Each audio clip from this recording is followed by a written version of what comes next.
एक ओंकार सतनाम कर्ता पुरख निरभौ निर्वैर अकाल मूरत अजूनी सैभंग गुरप्रसाद जप आद सच जुगाद सच है भी सच नानक होसी भी सच।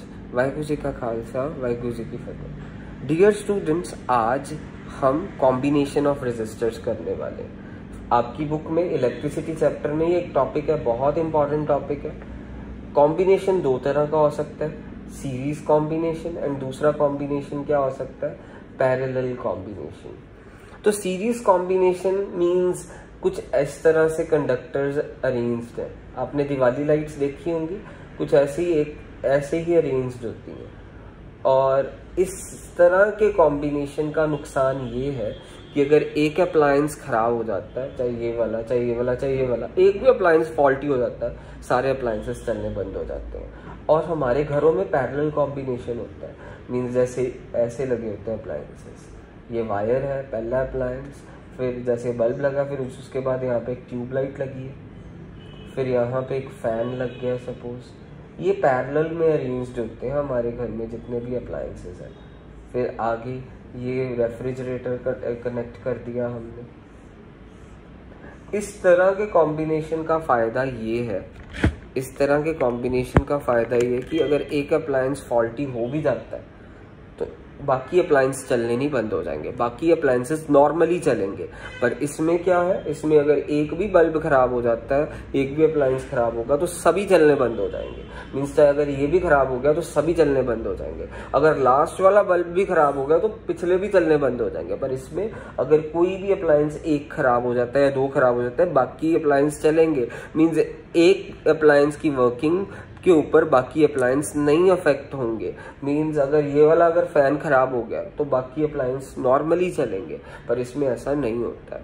तो basically advantage of parallel combination यही है, that malfunctioning of one appliance या dysfunctioning of one appliance doesn't impact the functioning of other appliances in the circuit. इसका डिसएडवांटेज, इसका एडवांटेज ये है कि वो इम्पैक्ट नहीं करता, और इसका एडवांटेज कोई भी नहीं है, इसका डिसएडवांटेज ही है। Means if one appliance is malfunctioned then the working of other appliances will terminate, it will stop. तो अब हमारे पास, मैंने आपको एक सीरीज कॉम्बिनेशन का मतलब बताया। पैरेलल कॉम्बिनेशन में, सीरीज में आपको पता ही चल रहा है, वर्ड सीरीज मीन्स एक ही स्ट्रेट लाइन में। पैरेलल में मीन्स यहाँ पे ये ऐसे पैरेलली अरेंज्ड है। तो अब सीरीज कॉम्बिनेशन में और पैरेलल में सेम क्या रहता है और बदलता क्या है। इसमें क्या होता है कि चाहे ये वाला हमारा बल्ब हो, चाहे इलेक्ट्रिक बल्ब ये वाला हो, चाहे इलेक्ट्रिक बल्ब ये, चाहे इलेक्ट्रिक बल्ब ये, मीन्स सभी में करंट कांस्टेंट रहेगा। मीन्स अगर इसमें 5 एम्पेयर फ्लो कर रहा है, इसमें 5 एम्पेयर, इसमें 5 एम्पेयर, इसमें भी 5 एम्पेयर, इसमें भी 5 एम्पेयर। और इसमें क्या है, जरूरत के हिसाब से करंट फ्लो करेगा। मीन्स अगर इसको 5 एम्पेयर चाहिए तो इसमें 5 एम्पेयर जाएगा, इसको 10 चाहिए तो इसको 10 जाएगा, इसको 8 एम्पेयर चाहिए तो इसको 8 जाएगा, इसको 25 एम्पेयर चाहिए तो इसमें 25 एम्पेयर जाएगा। मीन्स इसमें ज़रूरत के हिसाब से। ये भी हमारा एडवांटेज हो गया कि इस तरह के कॉम्बिनेशन में ज़रूरत के हिसाब से, on the basis of energy requirement he current flow करता है। इसमें ज़रूरत के हिसाब से नहीं, एक फिक्स्ड वैल्यू ही फ्लो करेगी। तो अब हम इनकी डेरिवेशंस करने वाले हैं। मैंने फ़ायदे तो आपको बता दिए कि इसका फ़ायदा ये है, एक पहला फ़ायदा नंबर 1 कि अगर एक अप्लायंस ख़राब हो जाता है बाकियों की वर्किंग नहीं इम्पैक्ट होती है। दूसरा फ़ायदा कि हर अप्लायंस में करंट पहुंचता है उसकी एनर्जी रिक्वायरमेंट्स के हिसाब से। इसके दो एडवांटेजेस हो गए। इसका कोई एडवांटेज नहीं है, इसके डिसएडवांटेज ही है कि इसमें एनर्जी रिक्वायरमेंट्स के हिसाब से नहीं, मीन्स एक यूनिफॉर्म करंट, एक कांस्टेंट करंट ही फ्लो करेगा। और इसमें दूसरा डिसएडवांटेज ये है कि अगर एक अप्लायंस खराब हो जाता है तो बाकी सारों की फंक्शनिंग स्टॉप कर जाएगी, टर्मिनेट कर जाएगी। तो अब हम आज इनकी डेरिवेशंस करने वाले हैं। ध्यान से देखिएगा डेरिवेशंस को। सीरीज की पहले करवाएंगे, फिर पैरेलल की करवाएंगे। तो सीरीज कॉम्बिनेशन की डेरिवेशन को ध्यान से देखना। सीरीज कॉम्बिनेशन में हमने पढ़ा कि सारे अप्लायंसेस, जैसे सारे एकदम एक ही लाइन में, स्ट्रेट लाइन में लगे हैं। ये स्ट्रेट लाइन, और ये हमारी बैटरी कनेक्टेड है। अब यहाँ पे करंट क्या रहता है, हमेशा कांस्टेंट। मीन्स अगर यहाँ पे आए है तो करंट यहाँ पे भी आए होगा, करंट यहाँ पे भी, करंट यहाँ पे भी आई रहेगा। और पोटेंशियल डिफरेंस पूरी बैटरी का V है तो इसमें बट जाता है, मीन्स इसका पोटेंशियल डिफरेंस बढ़ जाएगा तो इसका क्या होगा V1, मीन्स पोटेंशियल डिफरेंस बढ़ जाता है, करंट सेम रहता है। इसका पोटेंशियल डिफरेंस V2, इसका पोटेंशियल डिफरेंस V3, इसका पोटेंशियल डिफरेंस V4, पर करंट इसमें क्या रहता है, सेम रहता है।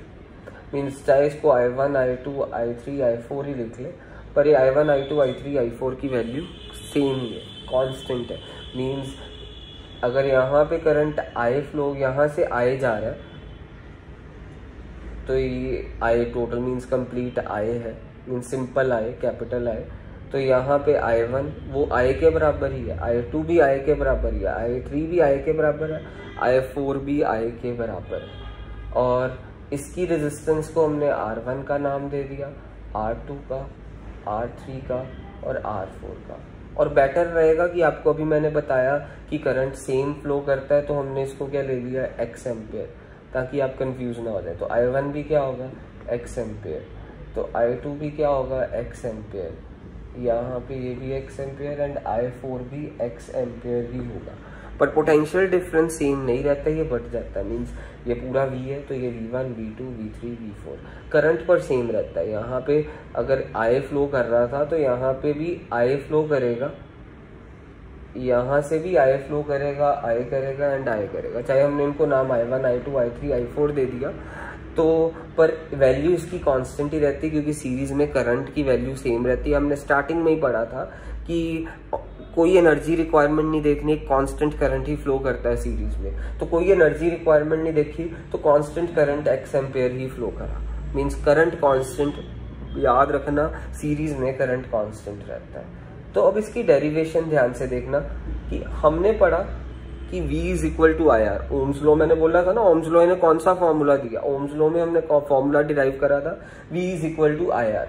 तो अगर हम पहले कंडक्टर की बात करें तो इसका V1 किसके इक्वल होगा, I1 R1, फिर V2 किसके इक्वल होगा, I2 R2, फिर V3 किसके इक्वल होगा, I3 R3, देन V4 किसके इक्वल होगा, I4 एंड R4। हमारा ये current, potential difference and resistance के बीच का रिलेशनशिप हमने यहाँ पे यूज कर लिया। मींस पहले रेजिस्टर, पहले कंडक्टर के पास हमने ओम्स लॉ लगाया, वो किसके इक्वल होगा, V is equal to I1 R1, V2 is equal to I2 R2, V3 is equal to I3 I3, then V4 is equal to I4 R4। हमने पढ़ा था करंट सेम रहता है, बार बार मैंने आपको बोला। पोटेंशियल डिफरेंस बट जाता है, मींस पोटेंशियल डिफरेंस V है वो V किस में बटा जाके, V1, V2, V3, V4, potential difference but गया, करंट सेम रहा, करंट x एम्पेयर ही हर जगह फ्लो कर रहा है। पोटेंशियल डिफरेंस टोटल V था वो बट किस में गया, V1, V2, V3 and V4। तो अब V पूरा बड़े वाला V इज इक्वल टू किसके इक्वल होगा, I into R। R is the resistance of complete यानी circuit, so total resistance of the complete circuit is I, तो sorry R, total resistance of the complete circuit is R and total current of the complete circuit is I।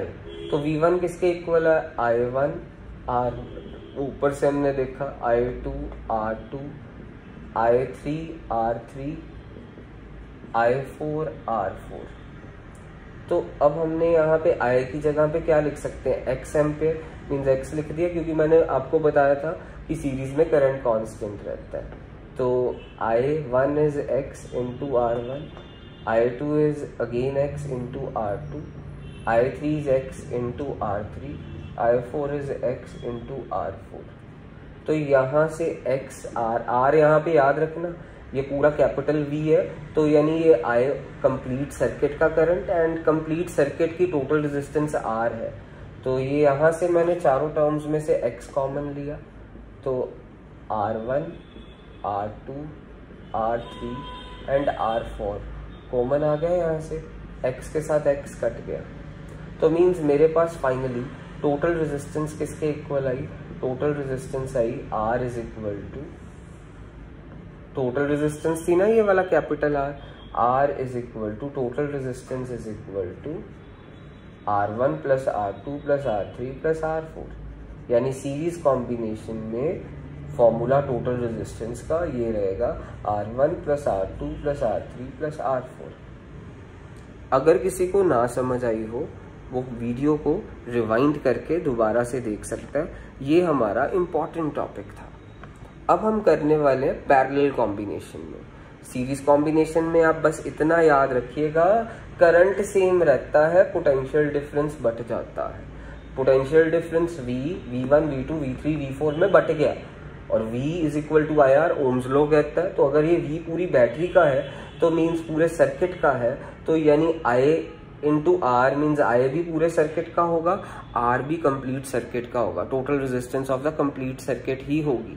और यहाँ पे means V but गया, इसमें V इसमें but गया, तो यहाँ पे V is equal to I R लिखा, तो I1 R1, I2 R3, R2 I3 R3, I4 R4।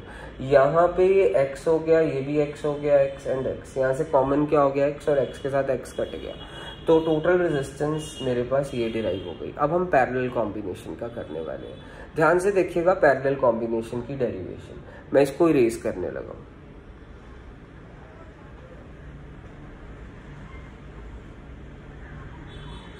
Parallel combination में पहले हम डायग्राम बना लेते हैं। पैरेलल कॉम्बिनेशन में कांस्टेंट रहता है पोटेंशियल डिफरेंस। मीन्स एक सर्किट, एक पहले बैटरी बनाई हमने, पहला रेजिस्टर लगा, फिर दूसरा रेजिस्टर लगा, फिर तीसरा रेजिस्टर लगा दिया। मैं 3 ही रेजिस्टर्स ले रहा हूँ, आप 4, 5, 6 जितने मर्जी ले सकते हैं। तो आपको पता है कि पोटेंशियल डिफरेंस V सेम रहता है पैरेलल कॉम्बिनेशन में। मीन्स ये V है ना, तो ये V1 हो गया, V2 हो गया, और ये क्या हो गया V3। मीन्स पोटेंशियल डिफरेंस हमेशा कांस्टेंट रहता है। मीन्स यहाँ पे पोटेंशियल डिफरेंस अगर X है तो यहाँ पे भी X ही होगा, यहाँ पे भी X वोल्ट होगा, और यहाँ पे भी X ही होगा, X वोल्ट। मीन्स सेम रहती पोटेंशियल डिफरेंस। करंट बट जाता है, उसमें क्या था, करंट सेम था, और इसमें क्या है, पोटेंशियल डिफरेंस सेम है, और करंट बट जाएगा। यहाँ पे करंट किसके इक्वल होगा, I1, I2, I3। Current but गया हमारा। अब हमने ओम्स लॉ लगाया। ओम्स लॉ का फॉर्मूला हमारे को क्या कहता था, V is equal to I R. तो यहाँ पे V1 किसके इक्वल होगा, I1 इंटू R1। तो यहाँ पे V1 हमारे पास, आपको पता है कि यहाँ पे पोटेंशियल डिफरेंस कांस्टेंट रहती है, बढ़ता क्या है, करंट। तो पूरी कंडक्टर का करंट कितना था, I, तो वो I किस में बट गया, I1, I2, I3 में। तो मैं यहाँ से V1 over R1 is equal to क्या हो गया, I1। फिर यहाँ पे वही लगाया, फिर से V1, V2 is equal to I2 into R2, यहाँ पे फॉर्मूला लगाएंगे, सेम फॉर्मूला लगा दिया, तो मेरे पास V2 over R2 is equal to I2 आ गया। फिर यहाँ पे फिर से वही फॉर्मूला लगा दिया थर्ड वाले कंडक्टर में भी, means V3 is equal to I3 into R3। तो मेरे पास V3 ओवर R3 किसके इक्वल आ जाएगा, I3 के। सो मीन्स मैंने करंट को अकेला छोड़ना है इसमें। उसको क्यों अकेला छोड़ना है वो भी जरा ध्यान से अभी पता चल जाएगा तुम्हारे को। आपने क्या पढ़ा कि इसमें पोटेंशियल डिफरेंस सेम रहता है, करंट बट जाता है। तो मीन्स मेरा पूरे रेजिस्टर में, पूरे सर्किट का करंट I था, वो बट किस में गया, I1, I2, I3 में बट गया। तो I मेरा पूरा किसके इक्वल होगा, पूरे कंडक्टर का, पूरे सर्किट का V अपॉन पूरे सर्किट की टोटल रेजिस्टेंस। I1 किसके इक्वल आया, V1 ओवर R1। फिर I2 किसके इक्वल आया हमारा, V2 ओवर R2। I3 किसके इक्वल आया, V3 over R3। I repeat, हमारा करंट जो सा I था, कैपिटल I, वो बट गया, किस में बटा, I1 I2 I3। सीरीज में क्या बढ़ता था? पोटेंशियल डिफरेंस बढ़ता था। पैरेलल में हमेशा करंट बढ़ता है। तो V पूरे सर्किट का upon R, V1 over R1, आपको लॉजिक भी बता दिया ऊपर, V2 over R2, V3 over R3। V मैंने आपको बोला चाहे V है, चाहे V1 है, चाहे V2 है, V3 है, इसमें कांस्टेंट रहता है पोटेंशियल डिफरेंस। तो यहाँ पे पोटेंशियल डिफरेंस हमने x लेट करा था, फिर से x लेट करा था हमने, x ओवर R2, हमने potential difference x over R3 लिख दिया यहाँ पे फिर से। और यहाँ से कॉमन इस वाली टर्म्स में से क्या हो गया? x कॉमन हो गया, अंदर बच गया 1 over R1 plus 1 over R2 plus 1 over R3। ये x के साथ x कट गया, मीन्स मेरे पास फाइनल इक्वेशन कुछ इस तरह की है,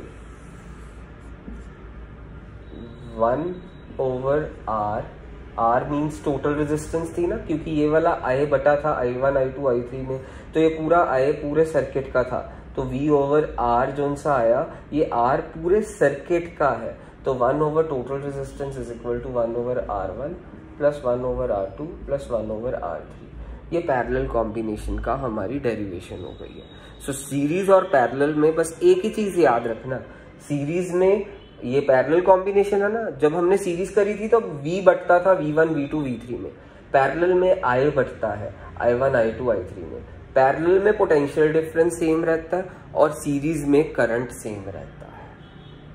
सो पैरेलल में क्या सेम रहता है? पोटेंशियल डिफरेंस, और सीरीज में हमेशा करंट सेम रहता है। तो करंट जब हमने सीरीज में करंट सेम रहा, इसमें क्या सेम रहा?